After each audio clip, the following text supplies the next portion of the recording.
Hi guys, so welcome back for part 2 of the June garden tour.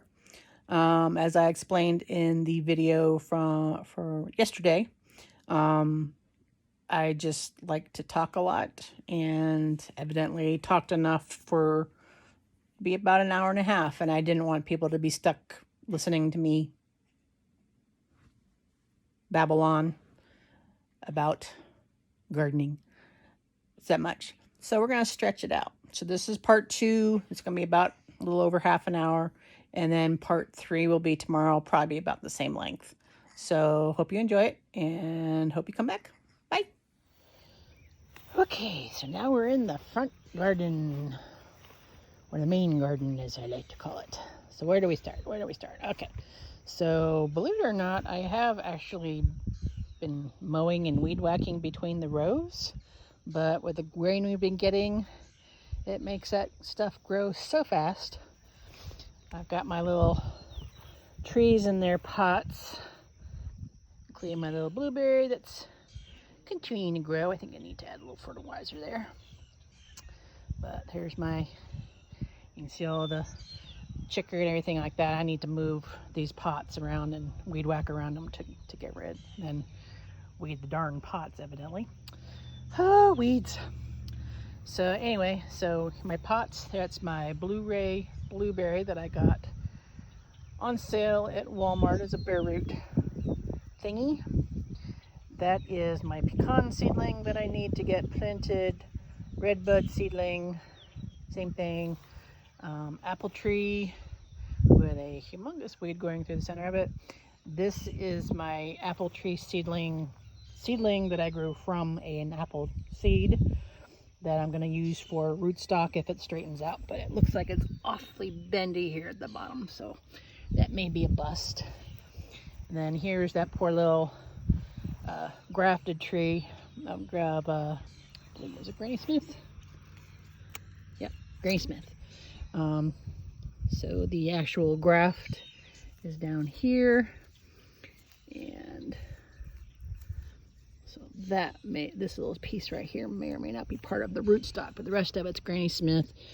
But all the little apples on it ended up falling off, which is probably a good thing. But you can see it's got the cedar apple rust on it.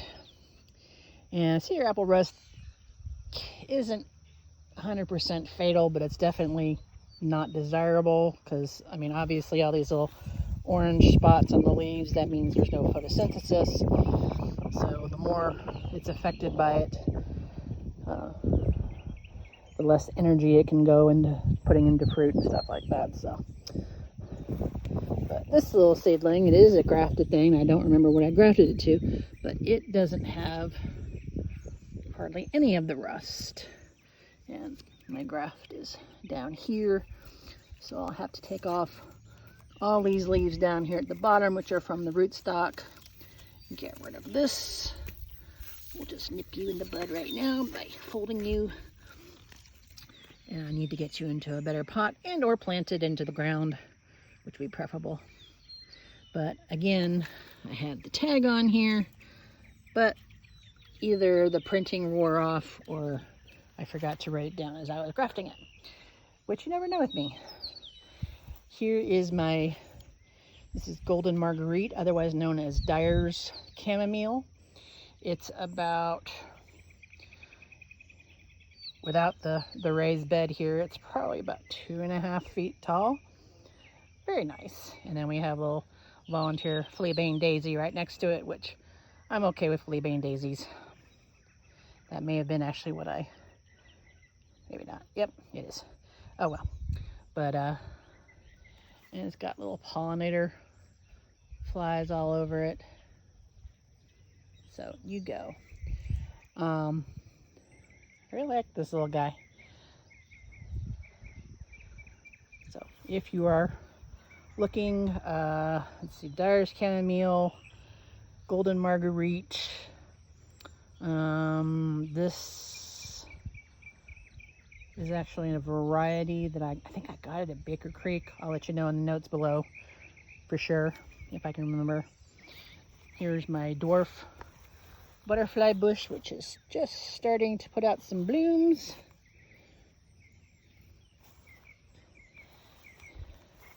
Again, the old, hello, Miss Liz.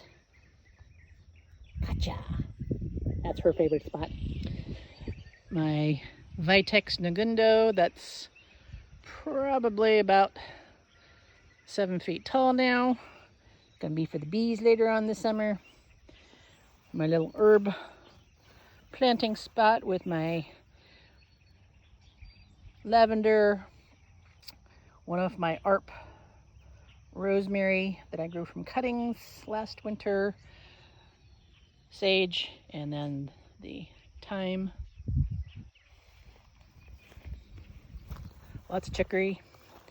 I wouldn't mind chicory in my garden if it wasn't so vociferous. This is German chamomile that you use for the flowers, which I have them down here picking it, so it's kind of going kind of weedy right now. So I'll probably be pulling that up here soon, cutting it off. And nestled down in here, these little specks all over the leaves, those aren't insects of any kind, those are just seeds from the chamomile. And then green onions that I need to pick. My little horse feed trough with strawberries, Johnny Jump Ups, and some nasturtiums, which are very pretty.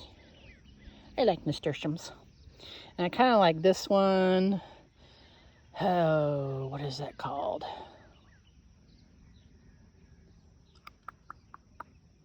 I can't remember what the variety is. I'll put it in the notes again if I think. I kind of like the nasturtiums that aren't just the orange and the yellow. I like them when they're different colors like that. So, me likey. All right, so the whole thing of planting brassicas and things like that around onions, that hopefully the onions will mask the smell of the brassicas, didn't necessarily work with this guy. I sprayed it with some BT, but you can still see some damage in the older leaves. I don't have a whole lot of hope that this is actually going to produce, but we'll look at the other broccoli here in a bit. And then these green onions I need to pull up and get picked, dried, and or just frozen or something like that for future use. So semi-success. All right, so this is the flower border that's looking very jungle-like. We've got all of our, this is anise hyssop on this end. We've got a row of onions. These are the red of Florence, I want to say. These are the kind of torpedo-shaped onions. These are from Baker Creek. They're not humongously large, but that could have been my fault for planting it in here. So here's one of my Johnny Jump Ups that's not doing well. So what do, Johnny Jump Up? We pull you out. You did good. And there's a couple here that I probably also need to get out. Generally what I do is the Johnny Jump Ups that have the shade from my other plants, they stay a lot longer than the ones that are directly out. And then you can see that little red in there. That's one of my rose bushes that's kind of being engulfed by this malva, which is way bigger than any other malvas that I've ever planted. So evidently this is a good spot, but it's also shading out my rose, which I'll probably be getting rid of all of these Johnny Jump Ups behind it, just to kind of give it a little bit more breathing room. My walking. Here's my yellow 4 o'clock plant. It's doing very well. Right now all the little flowers are closed up and they'll open up later on in the day, hence the name 4 o'clocks. More anise hyssop. This rose is the purple tiger, and I've gone ahead and deadheaded the rest of them, but this one's still remaining, so I'm going to leave it there. And you're supposed to have scent. not very strong. So I need to have a talk with some of these rose companies about how they advertise their roses as being fragrant. More anise hyssop, lots of anise hyssop, but that's okay because the bees absolutely love it when it starts flowering. And then evidently I have a wild grapevine growing here. Oh boy. Garlic that's probably going to be ready to pick here soon. I've picked a couple of bulbs about 10 days apart. One about 2 weeks ago, the other one a couple days ago. And but you can tell they're kind of getting tired and sad looking. And maybe a little bit of rust on here, not too bad. Most of this is just, it's coming to the end of its cycle. And what the heck are you? Some kind of big old moth right here. Let's see if I can get in here. Right there. Big old moth. I hope you're a good moth. If you're not, I'm in trouble. But yeah, I'll probably, this is Wednesday, January 21st. And it's supposed to be pretty much chances of rain through Friday. So maybe Saturday or Sunday I'll be able to get here and get this garlic up. Here's the poor tired little thyme plant that I had in this barrel planter that I keep saying I need to get out of here, empty out, and do something else with the planter. But all right, so I want to point out something. Not too happy with Tractor Supply Company, TSC. I went out and bought this expensive bagged straw that's supposed to be for composting and chicken bedding and all that kind of stuff. And yeah, I know, if you use it for chicken bedding, the chickens will go through and get any seeds. But look at all the wheat. I mean, why did I bother putting this stuff down if I was going to have this much grass coming out?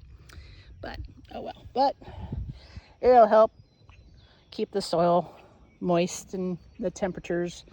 But, so I'm standing next to this, and yes, granted, it's about a foot off the ground. But still, these plants are about 3 feet tall over here with its plantings that I've done around the edges. Cosmos, the basil here, there's a snapdragon little one there, and I think that's stock right there that is starting to pick up. It was looking a little sad there for a while.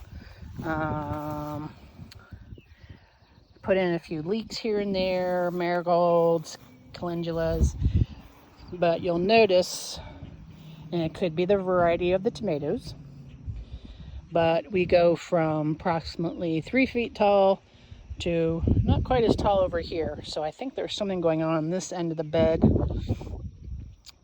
Quality of the soil, although I don't really know why, because it's all the same soil. But we've got flowers. This is one of my Thorburns terracotta, which has got some nice tomatoes getting going on that. And then we go over here to this bed. We've got some nice growth.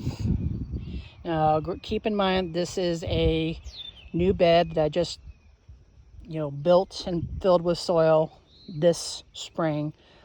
So maybe, things are going. But, so this poor little plant over here is also a Thorburns terracotta. And it's just not doing well. All the other plants around it are doing fine, so I don't think it's an issue with,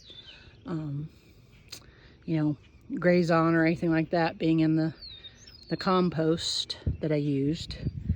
And we got some basils and all that kind of stuff. So I don't know what's going on with this guy. So probably what I'm going to do is just go ahead and just chop this off, get rid of it. Probably throw it on the burn pile rather than in the compost and again with the wheat seedlings coming up. Maybe I can try growing wheat this year too. And again, my goal was this year to keep my maters in check, keep the suckers picked off and everything like that, but I didn't. And so we've got all these little stragglers. So generally what I do is I go ahead and let them go. A couple of these I may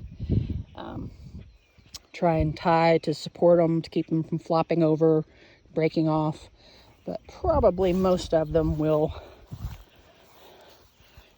end up being chopped off anyway. And there's a baby tomato hornworm that we're going to take care of right now. Say bye. You just witnessed murder. But it's,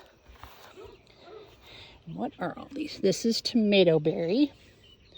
So these guys, these are kind of like little grape tomatoes, but they're in the shape of little hearts, and they're very sweet. I like them. And that's also a tomato berry. So we got 2 tomato berries. This is a sun gold right here. So it's going to have little cherry tomatoes on it, yellow. I have tried sun gold in the past and wasn't that enamored of it, but I'm giving it a try again because I keep hearing good things from other people. I need to come through here and deadhead some of my cosmos to keep the plants going. So basically a lot of this are plants that I've just kind of snuck in because I've been trying to find space for it. So we had the almost dead Thorburns terracotta over there at the end. This is Purple Boy. It's also a slicer. It is one of those hybrids between Cherokee Purple and one of the boy classics, Better Boy, all that kind of stuff. And then what is this one? That's a Cherokee Carbon, which is also one of those crosses between 2 heirlooms, the Cherokee Purple and the Carbon tomato. So the Purple Boy, I really like. Those tomatoes are really tasty. I think I grew Cherokee Carbon last year, but I don't remember if I got a good sampling of what they were like. So I need to come through here and kind of cut out some of this foliage underneath to let the airflow improve. So, tomatoes. One of these days I'll actually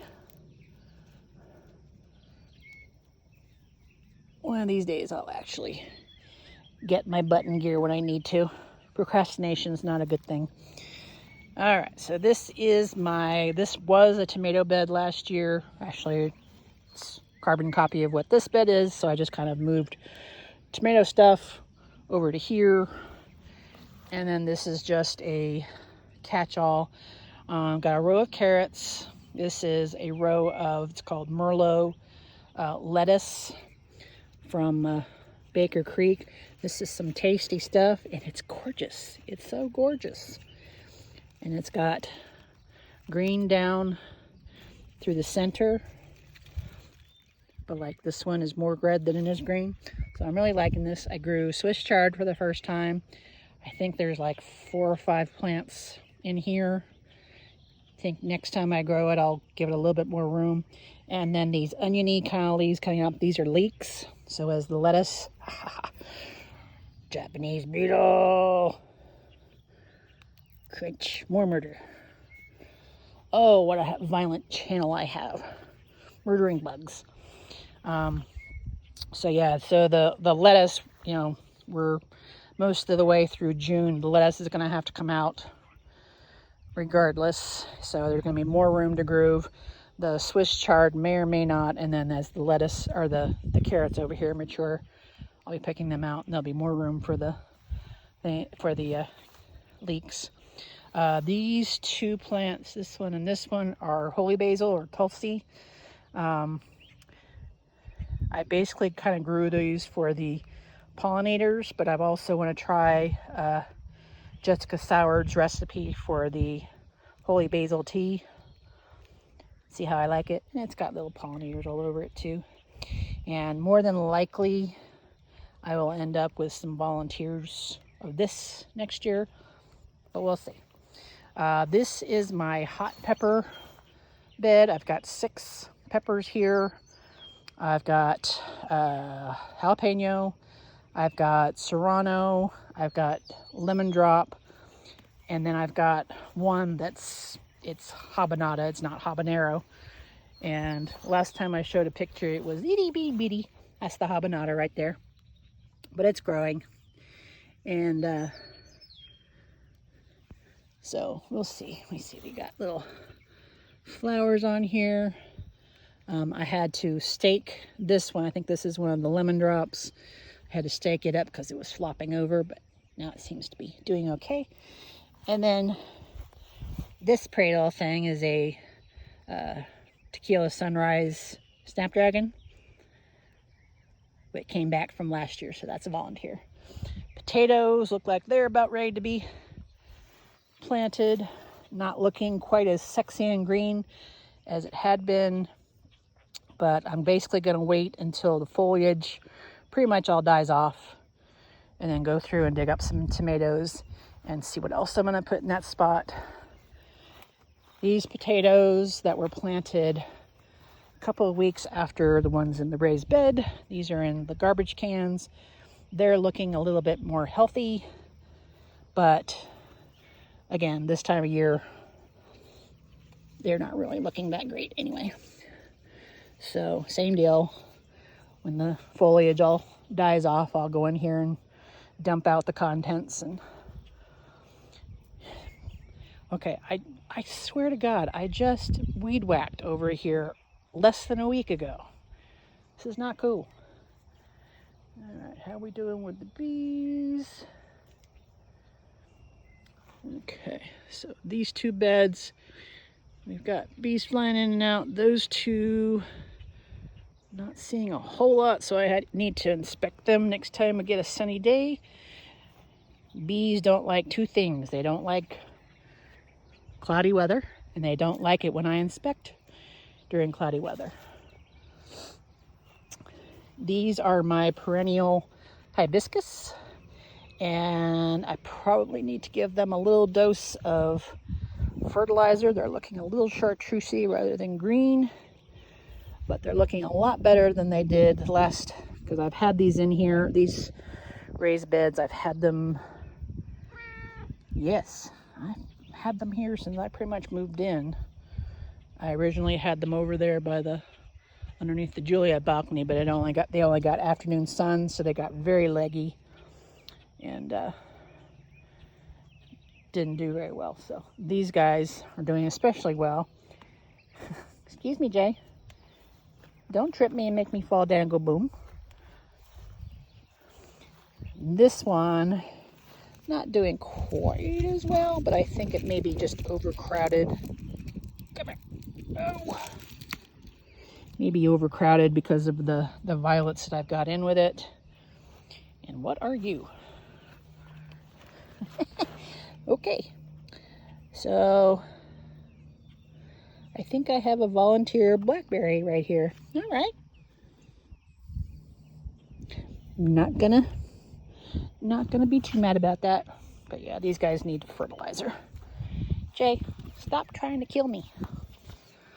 Okay, the bed over here with the grapes. And I see some rotten little cat has been coming in here and disturbing my soil. That's a butterfly pea. There's another one over there. And then there's another one at the very far end. You can't really see very well. So this is the area with a newly planted asparagus that I transplanted not last fall, the fall before, so fall of 2021. So I transplanted 5. I actually had transplanted 6, but this group didn't come up.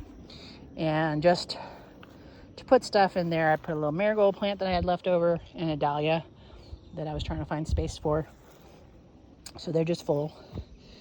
So here's one of my Reliance grapes, and it's looking a little sad. It's got grapes on it, and probably what I'm gonna have to do is come out here and, oops, excuse me, I need to rescue my grapes. Why are you doing this?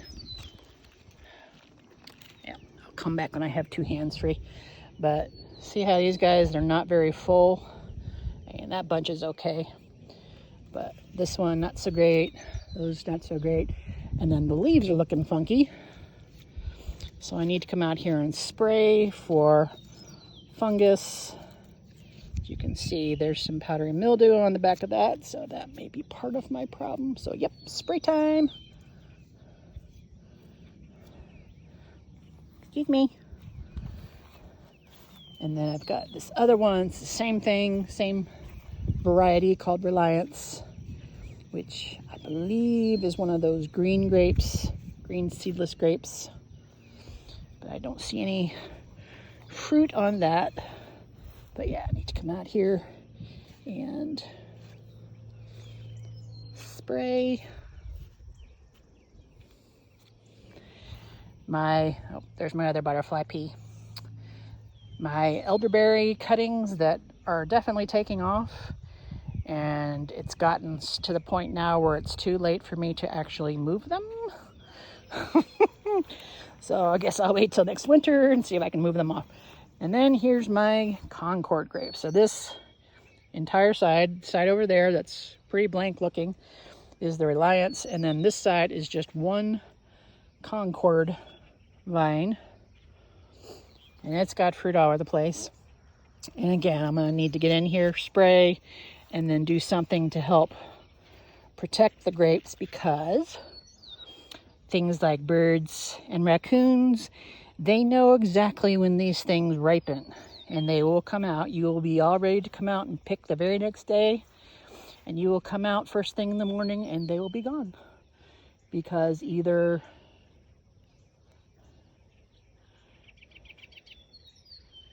the raccoons got to them the night before, or the early birds got the nice sweet grapes. Ooh, cat wars. All right, so this is the woebegone little wildflower. I cut back a lot of the catnip, and you can see it kind of making like a little horseshoe shape here around my little crabapple. The crabapple is much happier now that I've actually cut back said catnip. But we've got looks like the poppies are starting to finally fade, although there are a few new little pods. I think the poppies are enjoying this cooler, moister weather we've got going, but I'll probably have to come through here, and that one's doing well. There's another yellow 4 o'clock, some more poppies. That purpley flower, that's a cornflower, which I kind of like, and the bees obviously like it too. Yep. Another balsam. Let's see what's over here. Regular cornflower with the blue flowers, although this one, if I remember correctly, that's got an actual variety. Evidently I've got a chicory plant coming up. That's what those lighter blue flowers are. And I would leave the chicory alone, but it self-seeds so readily that I really shouldn't let it go. A couple of volunteer sunflowers here. I'm guessing the birds went from the bird feeders to flew over here and dropped them off. Some yarrow that's self-seeded from way over there.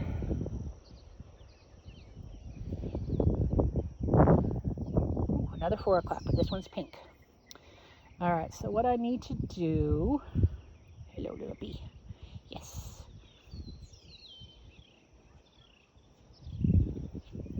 And then more flea vein daisies growing all around. Yeah, I don't think that was my last swarm. Well, there's one going in, but are you going in to steal stuff, or are you actually taking care of? And there's some in there. Yeah, I need to do an inspection. Yay! Well, let's hope we have nice weather this weekend.